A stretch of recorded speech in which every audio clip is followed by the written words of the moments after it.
Common Sense Living podcast, where I'm going to add common sense and value to your life. Get a pen and paper because today you're going to want to take notes. I have a special guest. His name is Etienne Peirsman, and he's the founder of the Peirsman CranioSacral, as well as the CranioSacral Therapy Academy in Holland, where he originated the CranioSacral Professional Organization and is an honorary member of the Dutch CranioSacral Practitioner Society. He produced the first ever online cranial class, which emphasizes stem cells and their superstar capabilities, and he's also an author. So with that, Etienne, there's the floor. All right, well, where to start? Maybe with this one. Yes, that sounds great. Yes, it's CranioSacral Therapy for babies and small children, and that book came out in 2006. It's been translated, I think, in 12 or 14 different languages, a little bit all over the world. And it used to be my specialty to work with babies. After I worked with dying people, I went to the opposite side of human experience and worked with babies and small children, which is wonderful. But the main thing is basically I'm busy with teaching the last, I started actually teaching CranioSacral in 1990. So it's a long time ago. And it's still my passion, what I do all over the world. Well, I see that you have, what do you mean when you say each person is a genius with infinite potential? Well, look at yourself, huh? Your name says it all, the master, right? I know. Isn't that amazing? I know. In 1969, I looked at my business card and I said, Lee Master. Oh my God, the master. And I'm an energy worker. Oh my goodness. Yes, but everybody is the master of their own body. Yeah. Knows their own body better than anybody else. Now, when I say that everybody is a genius, it is not something that just like a nice thing to say. If you look at how life starts for each of us, we start as a single cell, one cell. And that cell sits on your chair. It sits on my chair. It produces trillions and trillions of cells without any mind. At that point, it just happens by itself. And that is our physical reality. Our physical reality is endless wisdom to create a mind, a brain, a body that functions so incredible. And if we don't interfere in the function of our body, it keeps on every night, millions and millions, billions of cells are being replaced by new cells. Now, that alone is genial. Yes, so if you look at the person inside, there is nothing hindering anybody to become their uttermost self. And that to me is a genius. If you can be totally yourself without any influence of anybody else, just you, with your intuition, with your qualities, and some people will be perfect bakers. Other people will be building stuff or craftsmen or arts people or body workers like you and me. But, we all have our little thing that we excel in. And we can't all be Einstein. That would be so boring. Yes. That would be boring. But, if education would be geared to the individual, to let a person become what they want, to let them research or learn what they feel like learning, not all that stuff that they push into every child, the same stuff. So when you all become the same, then all right, there will be no geniuses anymore, because we're all, for at least 10 years, programmed to be a certain good citizen, a good boy, good girl. Yeah, and then we lose our passion. Mm. Me, if you can follow your passion, you'll be a genius. No doubt. Mm. Yeah, it's true. We are like all. I knew a kid in grade school. He was an artist, but the teacher didn't understand. And I wrote something and spoke of the midnight hour, and she questioned me. What am I talking about? The midnight hour? Midnight, but she didn't have the ability to think outside of her box. So Of we're all course. taught the same. And I like to have that basic is fine and then expand. Yeah. Because then, like you say, you're an individual and all those individuals can put the pieces together and complement each other. Yes. And each individual is unique. Yes. The point, we're all unique. There is no second one like me or like you. Nobody. Right. We're all these unique people, but we have been put in a box, literally. Yeah. And mentally also, a classroom has such devastating effect on the brain, on producing stress hormones. Yeah, because you always see walls, and your brain, your eyes need to be free. Then they are relaxed. And if your eyes are relaxed, your brain is relaxed. If your eyes have to focus on a wall or a blackboard or a computer, they get stressed, and immediately the brain produces stress hormone. So that's what we learn at school, to be used to a certain amount of stress hormone. Well, I'm not against schooling, not at all, but let the kid choose what they want to learn.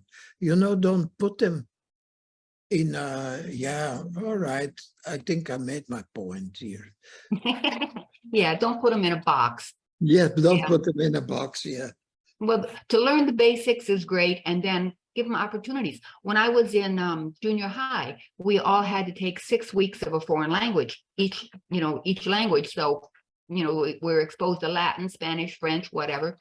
And I thought that was great. You had a taste. And if you wanted to take more when you got in high school, you could, Yeah. So those were kind of things. But when I grew up, I wanted to take shop, but I couldn't because I was a girl. My dad was a woodworker, and he had the whole shop full of stuff, all the equipment and everything. And I sew, so it would have been great. He could make Yes. furniture and I could have upholstered it and whatever, but Yeah. I never got to learn the boys' things. Yeah, Cook and clean. of course. So now I do my own thing now, finally. But Good. Yeah. and I'm loving life. I'm 73, and I think 70 doesn't mean you're on the downhill side. To me, No, it just opens a whole new door. Yes, change. That's the essence of life. Yeah, To keep changing. I experience started something a new. new love affair a few years ago. Oh, 2 years ago. Yes, and I'm older than you. And I had to, I was alone for 10 years. And, now I have this woman that I love so much, and she has 3 daughters. And now I have to learn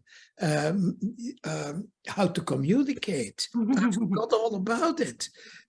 How to communicate in a normal way, and not as a teacher, because right. and it rubs on you, and you're always the one people listen to. So change is great. Yeah, it stimulates. Yes, absolutely. And keeps us young. Yeah, I think. Totally. So how does letting go of our baggage help us have a good life and also prepare us for a wonderful death? Well, that's quite simple. Luggage is everything that people gave you. Your views of the world, they're not yours, especially if you go to school. Right. They push you into a certain way of thinking. Depends what school you go to, but religion is the same. They push you in a certain direction without giving you a chance to explore what is out there. And to me, what the parents give us, is their view of the world. And okay, you know, you can look at it, but it gets imprinted on you. Right. And then on top of that, and that I think is what I really mean with luggage, is all the emotional stuff that we were not able or allowed, and I mean allowed to express. And that's schooling again. Yeah, you're in class and you have to be quiet. You want to say something, but it's not exactly what the teacher wants to hear, so you have to keep it in. This happens in class, it happens in school. We want to express our own view. And it might be something, yeah, not appropriate. It might be appropriate. It might be intelligent or not intelligent, but we need to express. And if you need to keep all that in your whole life, your whole upbringing, yeah, then you're filled with an emotion is basically molecules in the body that are not able to express, to burn up. So you're filled with all the things, a bucket list actually, of things that you were not able to express. And yes, I combine that with dying because I've seen so many people at the end of their lives. And when they were totally open, when in their lives they were able to express everything, then their death is like a new adventure. Yeah, they come to that point, all right, the body is ready to let go, but their brain, their mind, their soul is still so fresh. And then you can experience your own death. You can experience how the body disintegrates. You can watch it. You can watch it happen. And it's one of my experiences, you know, that my body was so damaged after a sickness that I was dying and that I would have died. But something happened in that process that I came back. But I was totally aware of my own death and of dying. And what happened to me at that point, you know, the different phases that the body goes through. It's described in the Tibetan Book of the Dead, where you have certain phases that the body goes through, like being totally cold, like drowning in ice cold water. Then you start burning. Then there is this explosion that happens where your body just explodes in trillions of light points. And that's how far I went. And then something happened because I was in a room with other people who were dying. I was in a hospital. And one person next to me, he couldn't let go. His heart was aching. And that brought me back in my body. It was a very strange experience because I was enjoying the movie of dying. It was like more than any movie you can imagine. And I was enjoying that. I was watching that happening. And then that happened with this person. You know, you can call it empathy or whatever you want, but it brought me back in my body. It changed me and it changed that person also. Yeah. So, yeah, you know, in our courses, I do now a class called Birthing and Dying, where we go into both experiences of the birth, the conception, and also the dying process. And in the birthing process, we can take people back to the moment of conception. So that is a moment where there is no body yet. That is a moment where there is no brain or a mind yet. There is only being. The soul is present, and you can watch your own conception. You can watch your mom and dad, you know, making love to each other. Oh, wow. And that is sometimes a very funny experience to see that. Oh, let's hope it was a pleasant one. For some people, it was just hilarious. And for others, you know, it's not so pleasant. Yeah. But, you know, we can give that to people, you know, and then also the dying process, when you're really lived your life, then there is no regret. Mm. But hey, that's something. Living your life, means being total every moment and doing all the things that come from your heart, not from your mind, Right. but from your heart, which also means expressing your needs, expressing emotion, expressing everything that you need to express. And then you're always clean when you are, expressing whatever it is. That doesn't mean that you're always shouting and this and that. No, when there is something that, you need to say, otherwise you feel left out or whatever. To be able to do that. And if that happens, if you live your life totally, then when death comes, there is no regret Right. because you did it all. Mm-hmm. If you didn't, then people want to do it at the last moment. And sorry, Too more late time. now. Too late. And most people go unconscious at that point. Mm. They just check out. It's too much. And others, they go just in a tantrum, they go and have to express all their anger at the last moment. And that is so ugly. Mm. See that, and then you're sitting there or standing there if you're present and you see that happening. A life wasted, actually. Yeah, Yeah. that's a pity. Yeah. And so many controls we have on us and so much the baggage where we're put Yes, down or whatever and yes, beaten down. And we don't have that inner oomph to yeah, express. And personally, I feel all my life that I was put down or less than, and perhaps that was just how I took it, and yeah. perhaps some of it was there. And I remember I was such a friendly, talkative kid. And do you remember Ed Sullivan, the Uh, entertainer? later, I grew up in Europe. Oh, okay. So yeah, and it wasn't too much on TV yet then. Anyway, my dad was working, and he said he's bringing Ed Sullivan home tonight. Wow, the TV personality guy, right? And I Yeah, remember the guy sitting in the chair, and I climbed up on his lap at 8 years old, and I was just so friendly and so talkative. And my father had told me at one point to be quiet. Children are to be seen and not heard. So I lost my voice.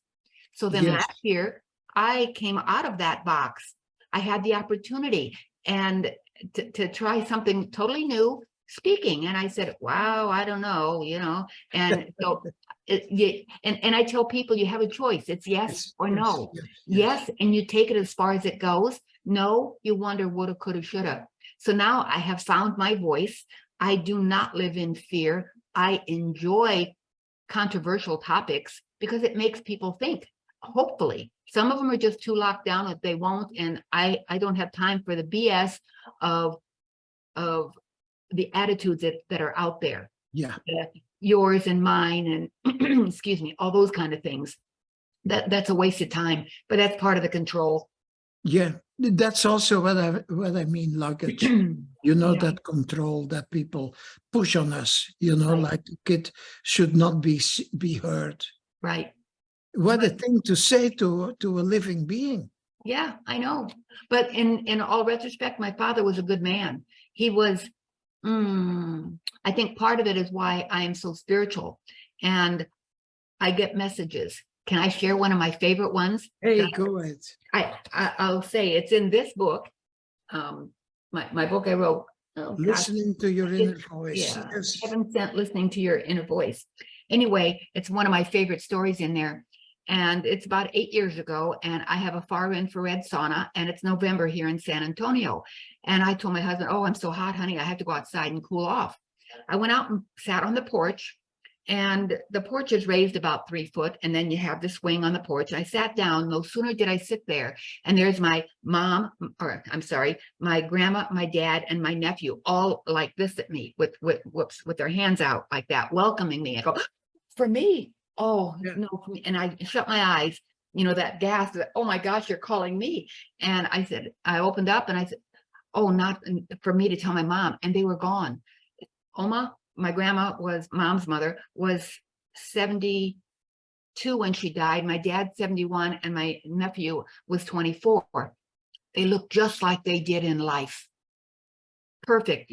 So the next week I go home, back up to Iowa. My sister takes care of my mom, and I said, mom, when you see them go, I saw them, they're waiting for you. So fast forward 4 months, and that's when she passed. And I went back, and my sister and my niece are on each side of mom, and I saw her. I was sitting, I felt that I already dealt with her death, so I was sitting against the wall at the foot of the bed. And my great niece and nephew were running, they're only like 2 and 3. They're running back and forth in the room and stuff, and we looked at it as a joyful experience that we were a part of. And I wrote her obituary in 15 minutes, and that we were blessed with her in this life, and that we got to witness her going to her next life. And it was beautiful. Yeah, And of course. I saw a vision of her going through like a forest, and yet she could hear something, and she kept going forward, and then she and stopped breathing, and my niece said, oh, she's gone. I said, wait, and then she starts breathing again. So it's like the gasp of, oh my goodness, it takes my breath away. And I saw that forest opened up, and there's this meadow of all the ancestors out there welcoming her, just a meadow full of the ancestors. And she was just overwhelmed with the sight. And it gives me chills to this day. And whether that is true, how it happens, that's how I saw it. And it was beautiful. And we still rejoice that mom's passing was beautiful. Yes, of course. Yeah. No, And that whether we were it's there. true or not, of course it's true. You saw it, you experienced it. Yes. Yeah. That's one of the things in our classes. There is classes where we, touch is our main way of working, but we also talk with clients when they're in that deep space. And one of the things that we do is invite people that passed away. We invite them to come in the room so you can have a conversation with them. And it works like magic, person invites whoever they want to invite. And then, a very simple trick that we use is now look them in the eyes. And that always does it. If somebody passed away and they come and there is a form, but once you tell the person on the table to look that person in the eyes, then there is a real connection immediately. And of course, then the person on the table can say whatever they still need to say. And, it's so soothing to, because some people just forgot to say, I love you. Yeah, Right. their whole life, they forgot to say that to so many people. And now they passed away, then to be able to still have that opportunity to say a few simple words, that's so healing, so incredibly healing. Yeah. Wow, you are fascinating. I could talk to you for hours. Do you ever come to the United States and do talks? I am in Seattle. Oh, And I was born in Belgium, but about 10 years ago I got the U.S. nationality, and I used to live in where is it again? In Santa Fe, in Philadelphia, close to Albuquerque, and now I live in Seattle. And yes, we have classes always 3 months in winter. And this year it's going to be in Taos, where we do an intensive program of three months, 9 classes within 2.5 months. So it's for people to really immerse themselves in, what we call, craniosacral. And the therapy is based on just conscious touch. and on oxytocin, and on no mind, getting out of the mind into that bigger space, that dream time, you could call it, where you don't think, where intuition is the main thing to connect to. It's like the space of the soul.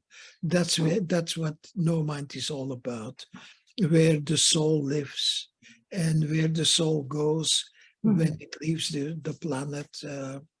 Yeah, So all that's so intriguing to me. It's like such a fun journey. of course Just it is. learning about it.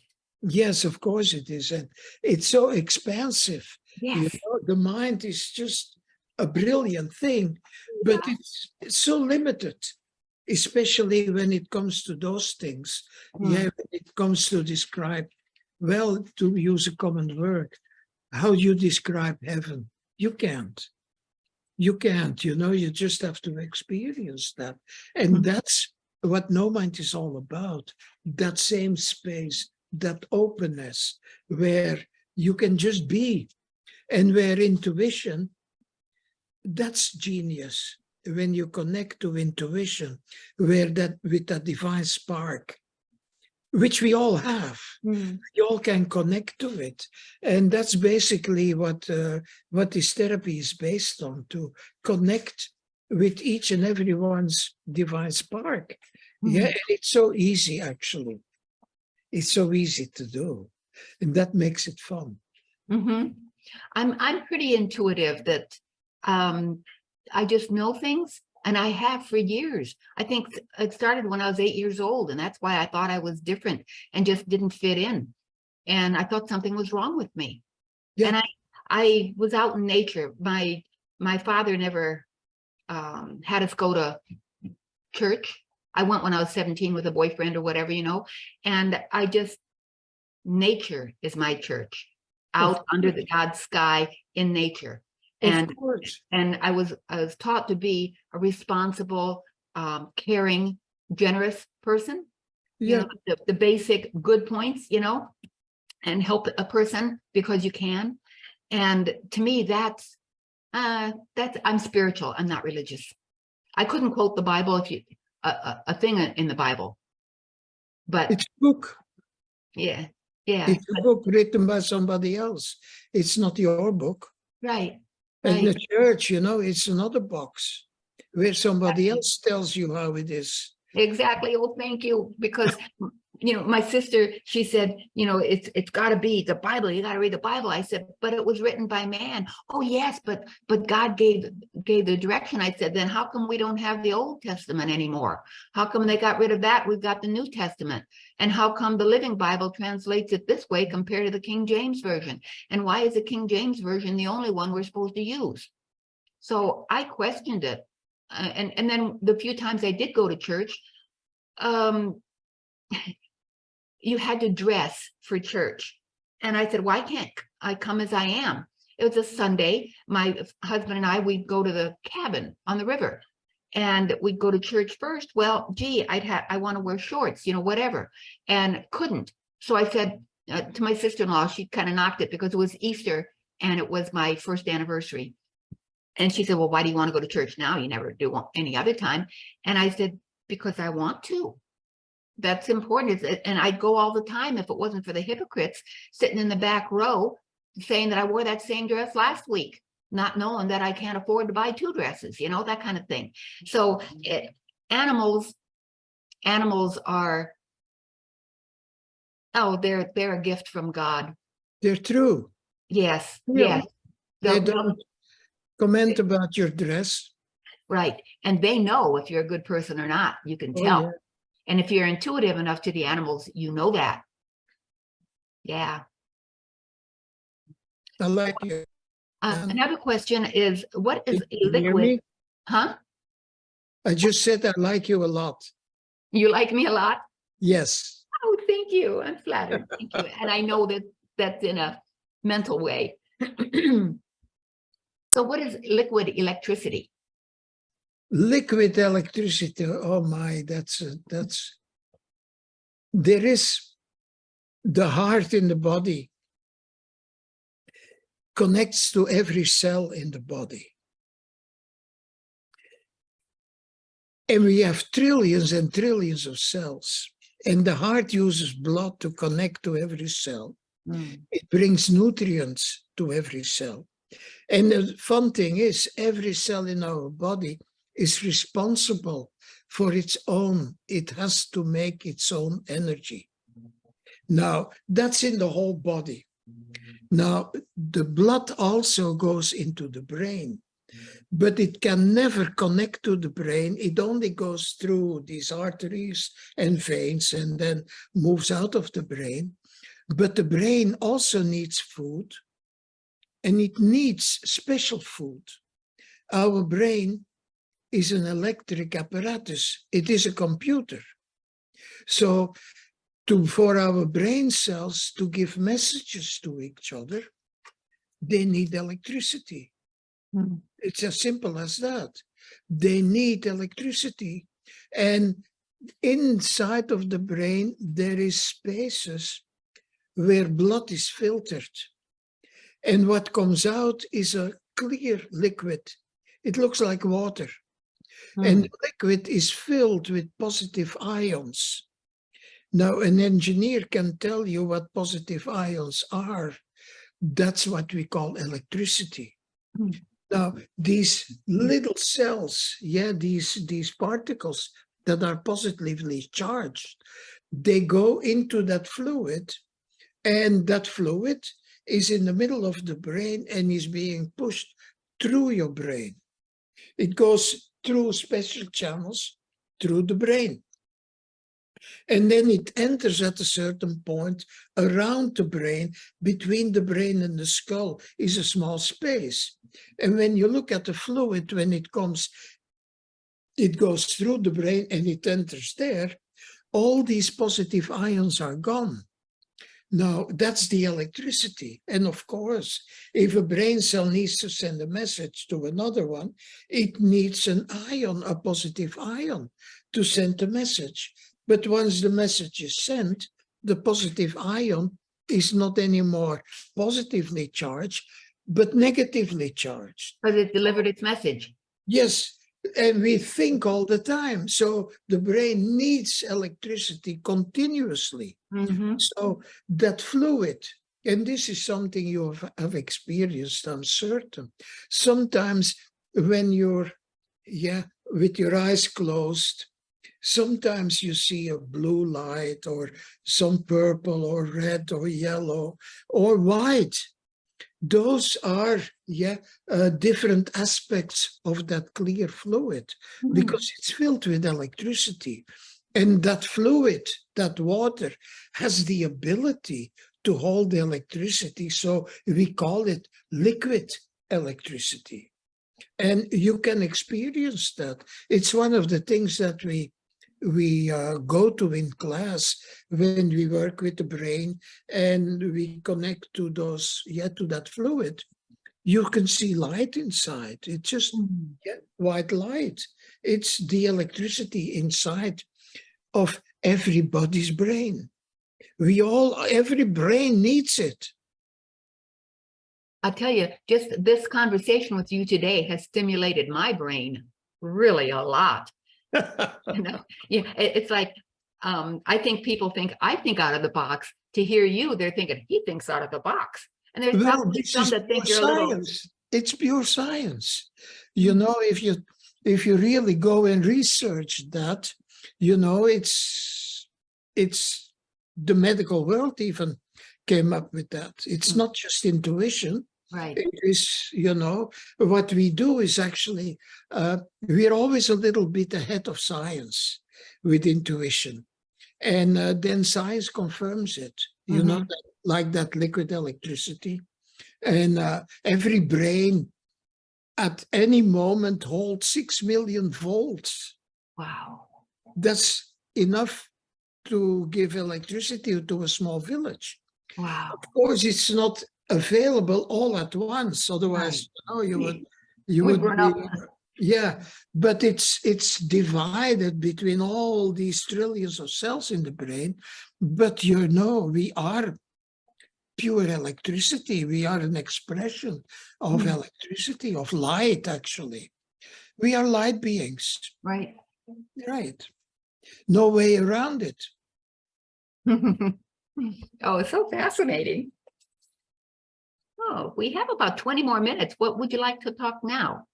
Well, yes, one of my favorite things, I showed you the book about babies and small children, and it is one of the most fascinating things to work with babies because they're so new. Oh, Yeah, yeah. they don't have a mind yet, so they're all totally fresh.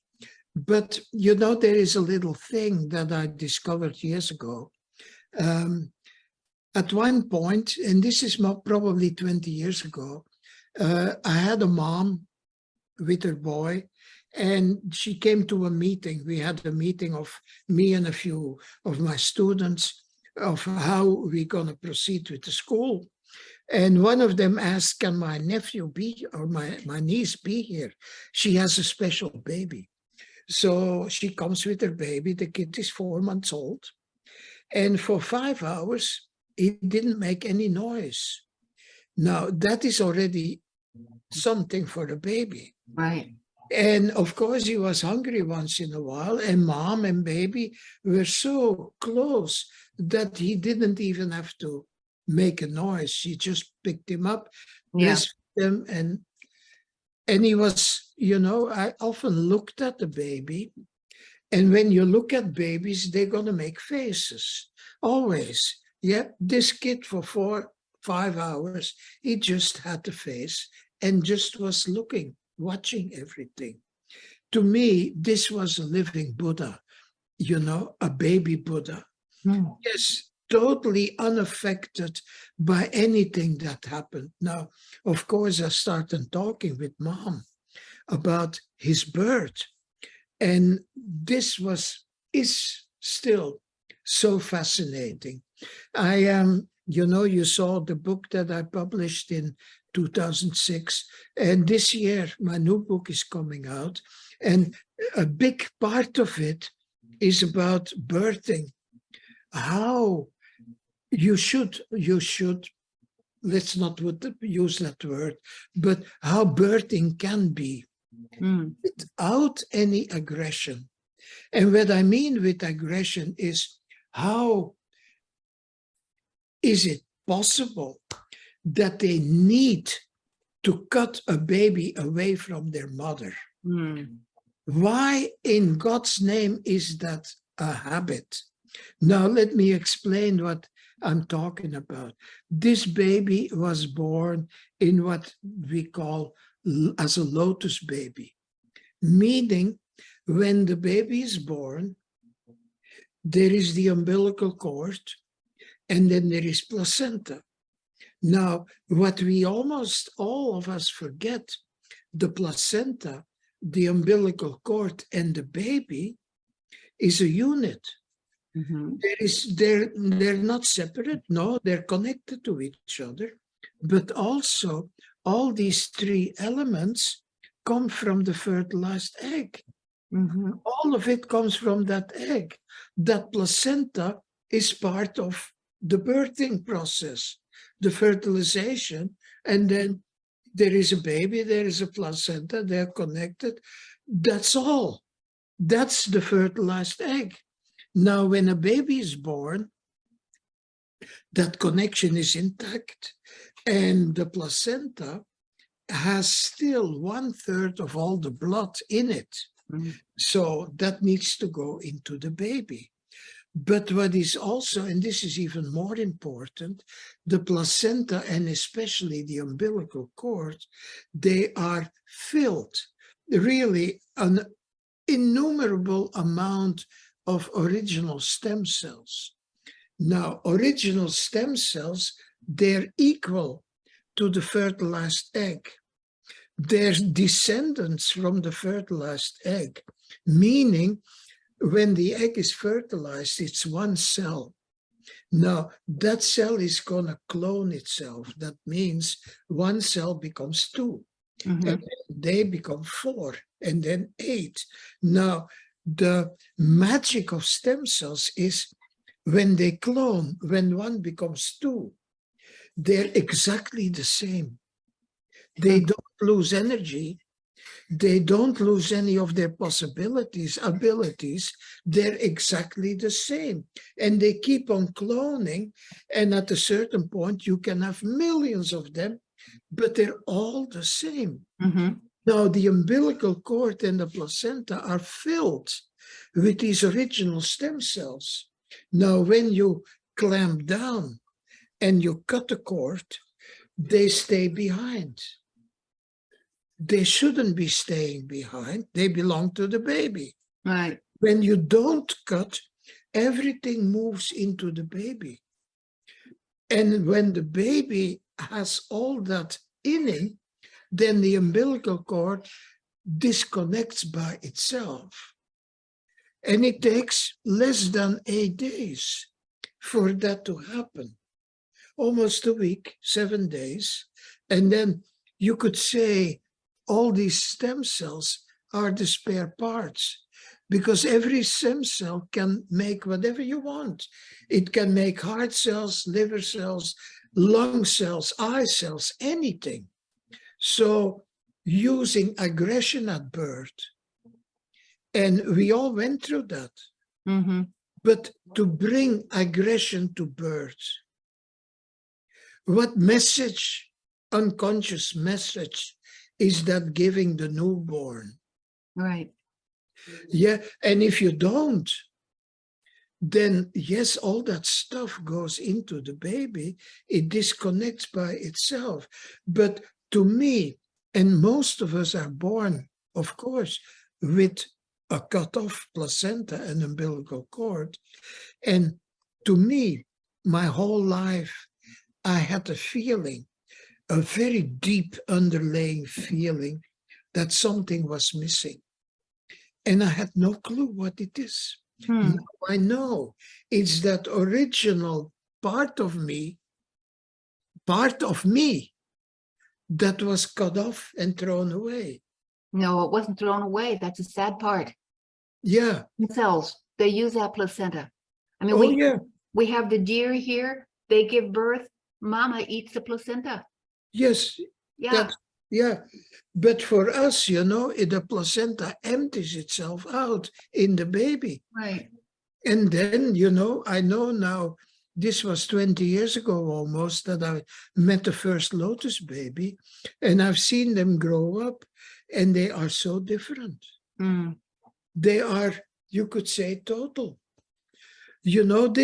If we change the way life begins, the greed, what is that greed? Where does it come from? Because people are missing something. Mm-hmm. Deep inside, they're missing something. So, of course, they're going to, their whole life trying to figure out, how can I fill that hole that is there? But they can't, because it was cut off at the beginning. Wow. Luckily, yes.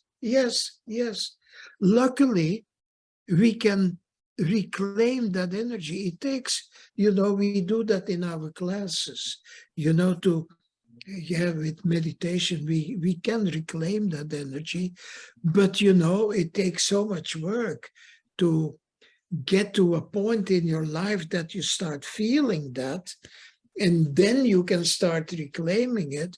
But imagine being born, being total from the very beginning. Wow. Yeah, yes, that would be a different type of child. Somebody that you cannot push around, somebody who has substance from the very beginning. And hopefully parents that understand that. Of course, yeah. Wow. Yes, that's, at this point, that is one of my, the main things that I'm promoting in my classes. And also in the book that's going to come out, there is a big chapter about the first woman that I met that showed me that baby. And then one of my students, as soon as she heard the story, one of my students, she was 3 months pregnant. And she was in a baby class. I give baby classes. And as soon as she heard the story, her baby started to bang on her belly from the inside. So she got the point. Oh, yeah. And the baby was born, Are you Lotus. talking to her? Yeah. Yes, yes, yes. Wow. 3 months old. Wow. In the book, she tells the whole story about how it was, to prepare for Lotus' birth, how the dad was supportive for that, and how the baby developed. And yeah, it's an amazing child. What's the book again? You want to hold it up again? Oh, this is, it doesn't talk about that yet, but Yeah, but this is a start. Yeah. Yes, this is a start. So And in a few months, the second book that talks about that is coming out. This is called CranioSacral Therapy for babies and small children. And what's the next one going to be called? It's going to be called The Tantric Aspects of CranioSacral. And with tantric, it doesn't has anything to do with sex at all. It's about meditation techniques that we use in CranioSacral. I have a girlfriend, and she's probably 50 something, and she announced on Facebook maybe a month or so ago, and she says, "I'm pregnant." I think she's got a surprise baby, and she oh, what is it, the midwife thing? She took schooling for that. So I want to touch base with her about what we're talking about, because I think she'd be one of those that that would be very in tune to it. She's a Black gal, and I met her on the job, and she's the whitest Black person I've ever met. And she has no racism in her body because she was raised by, I don't even remember if they were white or Black people, but she was taught that there's no such thing as racism. We're people. Of course, there isn't. There is Right. only a different color, but that's about it. Right. And that's just to give us variety. Some don't have to go out there in the sun and try to look like them. Oh, wow. This was just fascinating. I think I would like to have you on again 6 months or so from now. Sure. Yeah. Michelle will arrange that, or you can talk to the person that organizes. We have somebody, I have no clue who it is. Organize these things, Yeah. I can, and Michelle, if she hears this, then she can get in touch with me as well. But yeah, is there any closing things that you'd like to talk? We've got a few more minutes yet. We've got about 8 minutes. Well, yes. Well, there is so much, Yeah, I know. What can you say in 8 minutes? Yes. One of the things I'd like to talk about is the way that we touch in craniosacral. Is we call it conscious touch. And conscious touch means, when you work with a person, you just put your hands, and I'm putting it now on my arm, but there is certain places in the body, the diaphragms, that we work with to open them up.